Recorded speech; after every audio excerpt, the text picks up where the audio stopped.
সিপিআইএমের ত্রিপুরা রাজ্য সম্পাদক জিতেন্দ্র চৌধুরী বৃহস্পতিবার দলের সদর কার্যালয়ে সাংবাদিক সম্মেলনে ঘোষণা করেছেন যে আগামী 29 জানুয়ারি আগরতলায় সিপিআইএমের রাজ্য সম্মেলন উপলক্ষে একটি প্রকাশ্য সমাবেশ অনুষ্ঠিত হবে। তিনি আরও উল্লেখ করেছেন যে এই সম্মেলনকে সামনে রেখে রক্তদান সহ বিভিন্ন মানবতাবাদী কার্যক্রম পরিচালিত হবে, যা জনসেবার নতুন উচ্চতায় পৌঁছানোর প্রত্যয়কে জোরদার করবে।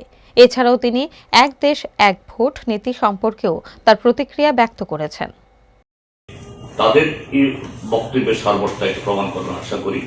আমরা সেভাবে আমরা এগোচ্ছি, অর্থাৎ 29 তারিখ এই 12:30 থেকে আমাদের জনসভা শুরু হবে এবং এখন অবধি যে উমাকান্ত ময়দানকে সামনে রেখে আমরা এগোচ্ছি। এ হলো ইয়েতে। আর এই সম্মেলনের পর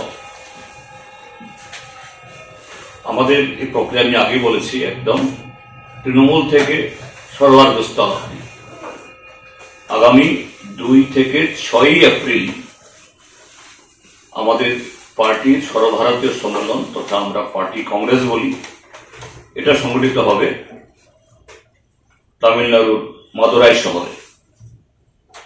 আমাদের রাজ্য থেকে 40 জন ডেলিগেট